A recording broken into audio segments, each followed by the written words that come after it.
Olá, muito bom dia. Já estamos no ar com o programa Revista Variedades. É sempre um prazer estar com você de segunda a sexta-feira, às 10 horas da manhã, ao vivo, aqui pela sua RTV Criciúma. Canal 19 analógico, 53.1 digital e o canal 20 da NET. 3 palavras para você no dia de hoje, para você refletir, para você analisar e colocar em prática. O foco, força e fé. Fé para acreditar que é possível alcançar. Força para lutar sem desistir ou duvidar.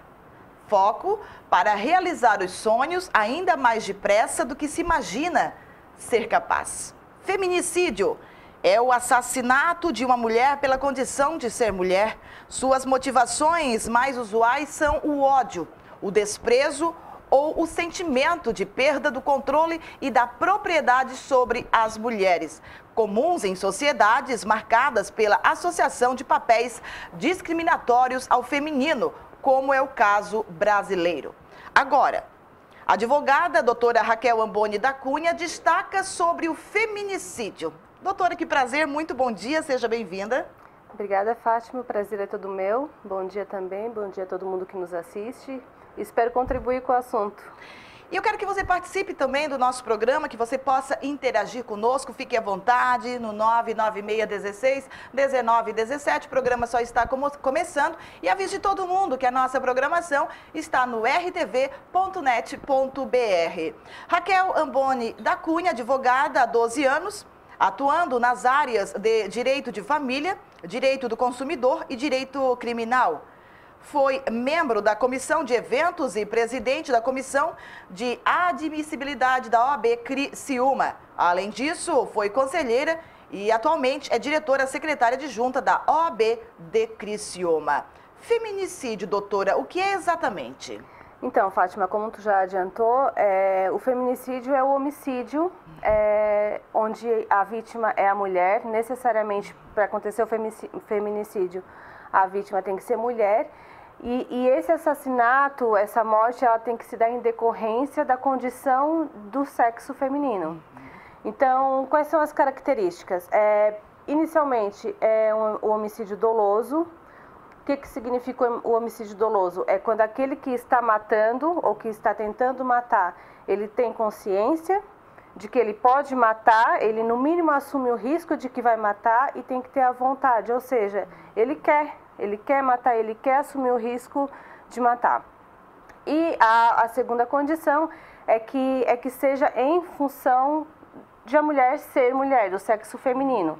E o que são essas condições? Elas vêm estabelecidas na própria lei também, que é que esse homicídio ele tem que se dar dentro do contexto de violência doméstica ou familiar, ou ele tem que se dar em razão de discriminação, ódio ou menosprezo pelo fato de a mulher ser do sexo feminino. Né? E o que acontece? O feminicídio ele é uma qualificadora do homicídio, então ele foi incluído no artigo 121 do Código Penal, e em razão disso ele é um crime doloso. Ele é um crime doloso, ele é um crime que não admite fiança. E ele vai a júri popular. Então, qualquer homicídio praticado contra a mulher pode ser considerado feminicídio? Não é qualquer homicídio praticado contra a mulher, primeiro porque tem que ser dentro daquelas duas características que eu passei anteriormente, tem que se dar dentro do contexto da violência familiar, ou tem que ser em razão de discriminação ou de menosprezo pelo fato de ser mulher. Se for um homicídio culposo, por exemplo, onde acontece uma imperícia, uma imprudência em que a vítima é mulher, não é considerado feminicídio, porque ele tem que ser doloso. E vamos supor que numa briga de trânsito, por exemplo, em que uma das partes é mulher e a outra parte acaba matando aquela mulher em decorrência da briga de trânsito. Não foi dentro daquelas duas características, não foi dentro do contexto familiar e não foi por discriminação pelo fato de ela ser mulher, foi em decorrência da discussão de trânsito. Certo. Então, nesse caso, não é feminicídio. A gente até chama de femicídio, porque a vítima é uma mulher. Mas não é o feminicídio doloso, hediondo, é previsto no Código Penal especificadamente. Pois é, então, na prática, essa inclusão do feminicídio no Código Penal fez alguma diferença, né? Fez bastante diferença. Primeiro porque antes o fato de a vítima ser mulher não fazia diferença. Então, se eu cometi um homicídio doloso contra uma mulher, usando, por exemplo, veneno, um envenenamento, que é uma qualificadora, isso era uma qualificadora ok. Mas agora, se eu cometo o mesmo crime, usando veneno contra uma mulher, eu tenho duas qualificadoras, então eu tenho um homicídio duplamente desqualificado. Essa pena ela vai ser mais grave, porque agora eu tenho especificadamente o feminicídio previsto também no Código, no artigo 121. Então eu posso ter um homicídio duplamente qualificado ou triplamente qualificado só pela inclusão do feminicídio. Certo. E quais os trabalhos que vêm sendo feitos, né, para que isso seja amenizado? E aí vamos destacar os números aqui na cidade de Criciúma e região ou no estado de Santa Catarina. Como é que... Então, na verdade, a questão do feminicídio ela tem sido muito presente atualmente, seja nos meios de comunicação social, televisivo, jornal, enfim, a internet principalmente, em razão justamente desse grande aumento de fatos acontecendo, né? O Brasil hoje, a última pesquisa que eu vi, é o 5º maior país com casos de feminicídio. A gente tem mais de 13, 15 casos de violência doméstica contra a mulher diariamente. E na maior parte, assim, é decorrente de quê? Via de regra, Fátima, em razão ainda dessa cultura que a gente vem trazendo, da cultura machista, né, de que a mulher está sempre numa situação inferior ao homem, porque a gente pode ver nos noticiários, a maioria dos casos briga envolvendo o casal de namorado, ou o casal, né, ou homem e mulher, onde geralmente a mulher quer a separação. Aí e envolve o ciúme, né, que está acima de tudo. Envolve o ciúme, envolve a questão de posse que o homem tem com relação à mulher, né, em razão dessa cultura machista. Envolve a questão psicológica, envolve muitas vezes a própria mulher se colocar na condição de que ela não é autossuficiente para se manter sozinha, para seguir uma vida, né? O fator financeiro também, o econômico também conta muito. Tem alguns detalhes também, doutora, no sentido de que a mulher ela tem condição de fazer várias coisas ao mesmo tempo. Então ela tem essa característica de sobressair mais. Já o homem não, ele faz uma coisa e deu. A mulher, ela tem, claro, esse tino de ser mais vaidosa. O homem também está buscando isso. E automaticamente o mercado de trabalho exige mais também desta mulher, né? Exatamente. E quando a própria mulher se dá conta disso, de que ela é capaz de fazer exatamente tudo isso que ela é capaz, de fazer milhares de coisas ao mesmo tempo, de que ela é autossuficiente, de que ela pode. E o homem percebe que a mulher se deu conta, o homem fica com medo às vezes também. E aí o que acontece? Não ganha no argumento, busca ganhar na força física, né? Porque infelizmente, fisicamente, realmente nós somos mais vulneráveis que os homens, né? Tem uma pergunta que chega aqui, doutora. É o seguinte, a Raquel de Criciúma questiona, no feminicídio, somente mulheres são vítimas, mas só os homens podem praticá-lo? Raquel, não, na verdade, no feminicídio sim, só a mulher pode ser vítima, porque é característico para crime de homicídio contra a mulher, mas na verdade, tanto homem quanto mulher podem ser os agentes, podem ser os assassinos, certo, né? Porque, claro, o homem, via de regra, o feminicídio acontece quando o homem assassina uma mulher, mas uma mulher também, em razão de inveja, de menosprezo, da discriminação com relação a outra mulher, também pode praticar homicídio. Inclusive numa relação homossexual, né? Onde o casal são duas mulheres e uma pode cometer o homicídio contra a outra. Olha, eu estou conversando com a doutora Raquel Amboni da Cunha, destacando o assunto feminicídio. Mas a notícia que chega aqui para nós, Brumadinho pode ter surtos de dengue, febre amarela e outras doenças, diz Fiocruz.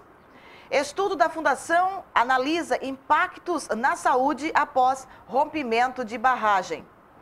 Estudo da Fundação Oswaldo Cruz, divulgado nesta terça-feira 5, alerta para o risco de surtos de dengue, febre amarela, esquistossomose e leptospirose além do agravamento de pessoas com doenças crônicas como hipertensão e diabetes, na região afetada pelo rompimento da barragem em Brumadinho, Minas Gerais. O levantamento foi feito com base em informações locais concedidas por secretarias de saúde da região, sistemas de dados públicos e estudos anteriores sobre outros desastres, como o rompimento da barragem em Mariana, Minas Gerais, ou as enchentes em Santa Catarina em 2008. A informação que chega aqui para nós: Brumadinho pode ter surtos de dengue, febre amarela e outras doenças, diz Fiocruz. Continuamos então com a nossa conversa. Daqui a pouco, o mundo das celebridades, e nós vamos estar homenageando, destacando Frajola e seus amigos, Patolino e seus amigos, uma turma muito bacana que até hoje, até nos dias de hoje, eles fazem a história acontecer para a criançada e para os grandinhos também, não é verdade? Bom, então vamos aqui só dar mais uma resumida. Quais são os principais dados apresentados, doutora, pelo dossiê feminicídio? O Brasil tem o Brasil como o quinto maior país vítima de feminicídio, né, de ocorrência de feminicídio, e em média de 13 a 15 casos de violência doméstica contra a mulher por dia. Isso são dados muito alarmantes, considerando que esses são os dados que são registrados, né, Fátima?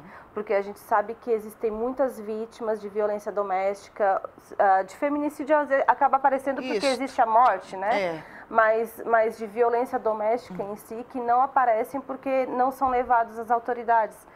Porque a mulher tem medo, porque a mulher tem vergonha, porque a mulher às vezes está sendo vítima de violência doméstica e não se dá conta, né? Porque a violência doméstica em si, ela não é só agressão física, ela é a verbal, ela é a psicológica.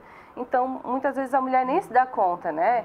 A gente pega casais casados há 30, 40, 50 anos, onde a cultura era diferente da cultura que a gente tem agora. Então, a mulher, ela realmente acha que ela é submissa, que aquilo que o marido fala, ela realmente acha que ela é culpada daquilo que ele acha que ela é, porque ela veste uma roupa mais curta, ou porque ela conversa com pessoas fora do ambiente familiar, e às vezes ela diz, ok, eu sou mulher, eu tenho que me colocar no meu lugar de mulher. Né? E aí vem aquele outro ponto de interrogação, né? O divórcio, a sociedade vai falar, porque na maioria das vezes, o vizinho, a sociedade como um todo, aparentemente aquela família está muito bem obrigada, aquele casal está muito bem obrigado, e muitas vezes não é bem assim, né? E aí quando estoura, a sociedade, nossa, mas como aquele casal era tão exemplar, e não é bem assim que acontece, né?